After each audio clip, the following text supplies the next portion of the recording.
Hi everyone, I'm Reena Paul. I train people in the art of public speaking, and this helps them to give brilliant presentations. Have you heard of this word, glossophobia? Well, phobia we all know means fear. So, what is glossophobia? It is a very strong fear of public speaking. It's supposed to be the second greatest fear in the world. The second greatest fear after the fear of death. Amazing, isn't it? One never thought it was so rampant. But it strikes everyone at some point or the other. You'll be surprised at the number of people who have it. You have people in all walks of life. There are doctors, engineers, architects, dentists, business people. I personally know of several people who are excellent in their profession, masters at what they do. They're often invited to go for conferences, seminars, give talks. But do you know what? They just decline these invitations. Why do they do that?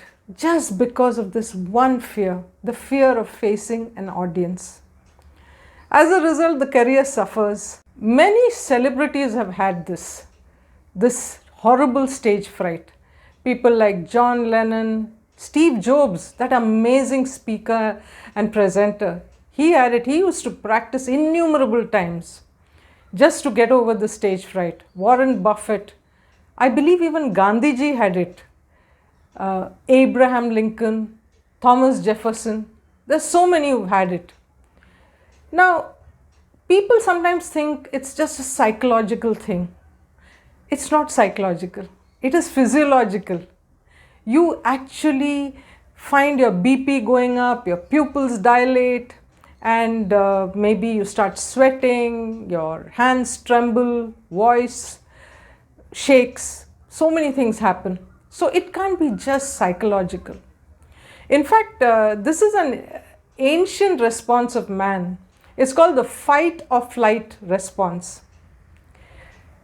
All it means is that whenever you are exposed to some kind of stress, you have to choose between fighting it out, staying there and fighting it out, or fleeing from there. That is the fight or flight response.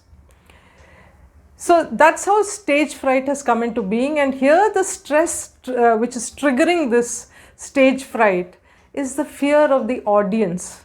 Am I going to make a mistake when I speak? Will I make an ass of myself? Will people laugh at me? Will they judge me? All these fears come into play at that point. Can it be treated? Can it be cured? Yes, of course. In extreme cases, there is therapy, there is treatment available. But in most cases, where it's, let's say, minor stage fright, I have found certain small tips work. Let me tell you what I try. I mean, it's not as if I am immune to stage fright. I've also faced stage fright, and even now, after all these speeches and after training people, there are times when I go on stage when I do feel butterflies in my stomach. But as I say, it's okay to have butterflies in the stomach, provided you make them fly in formation. A little bit of stage fright I think is good because it challenges you. Now let me share my tips with you, what I do. In fact, I will work on 3. That's what I usually do. The first one is a warm-up exercise. And now for those of you who are into sports, you've found that before you play a game of badminton, your coach asks you to run around the court, right? You can even have an injury if you don't warm up properly, whichever is the sport is. How do you warm up for a speech? Surely you can't run around on stage or around the hall. Well, there's some small tips to be done. If you can manage to do a workout before that, maybe skip a bit, jump a bit, do a few stretching exercises, it's good.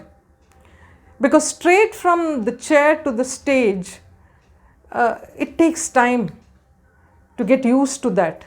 So a few stretching exercises will definitely help you. Another warm-up would be something called tongue twisters. You've heard all this as a kid, right? She sells seashells on the seashore. Say that 10 times. There are so many. Betty bought some bitter butter, but the butter was bitter. So Betty bought some better butter to make the bitter butter better. Don't worry, you don't have to learn all this. I'll give you a simple one. Looks simple, but not that simple. Try this. Red lorry, blue lorry. Say that 10 times. You'll end up saying all kinds of things, lolly and so on. It has to be red lorry, blue lorry, red lorry, blue lorry, red lorry, blue lorry, red lorry, blue lorry, continuously. Then you're focusing on those words, correct? And that helps. You stop worrying so much about your speech. So that's how tongue twisters work. Another method would be something called diaphragmatic breathing. You may have heard of it. I think it's practiced in yoga. Most of the time we do this shallow kind of breathing from our chest. Diaphragmatic breathing is the second method I recommend. And how it works is you keep your hand on your stomach. Maybe one hand on your chest, but I don't do that. Keep one on your stomach and take a deep breath in. As you're inhaling, count to 4 in your mind. 1, 2, 3, 4. Hold it. 1, 2, 3, 4. And exhale with your mouth. You inhale with your nose, exhale from your mouth. 1, 2, 3, 4. So it's 4, hold 4, exhale 4. One point to be noticed is that when you keep your hand on your stomach and you inhale, imagine your stomach is a balloon which is getting inflated. So when you inhale, you should feel your stomach muscles getting pushed out and your stomach becoming something like a balloon which is fully blown up, right? Hold it like that, and when you exhale, allow it to go down. The balloon goes flat. I hope I've made myself clear. This is not just for public speaking. It's a fantastic method of relaxing whenever you face any form of anxiety. I believe the SEAL commandos in USA follow this for relaxation. I found this useful even when I have a sleepless night. Sometimes you're worried about something, you don't get sleep. I try this diaphragmatic breathing. It works. Do it 3-4 times a day for a few minutes and get used to the idea. Before we go to the third method, I just want to remind you to press the like button if you found this video useful. Do subscribe to my channel as well and press the bell icon too. Now for the third method. I recommend that everyone goes for a public speaking course. Very often people don't even join for a course because they're too scared. This stage fright prevents them from even joining for a course. Now, these courses are very useful because they're usually conducted in a very non-threatening atmosphere. You learn from basics and you get to practice. So, go to any trainer who you find suitable. You can go for offline classes, online, whatever suits you. I take classes throughout the year. I have workshops. Just for adults, it's just over 2 weekends, and I've had amazing results. But it's your wish. Join up whichever place you find suitable. It really helps. And the third method would be to not only join a public speaking course, but to practice even after that. Whatever opportunity you get, whatever the opportunity, just grab it. You have to speak in front of 5 people, go ahead and speak. Don't hesitate. Get out of your comfort zone because practice is key to success. You know that for any skill, the more you do, the better you get. So the same thing applies to public speaking and getting rid of stage fright.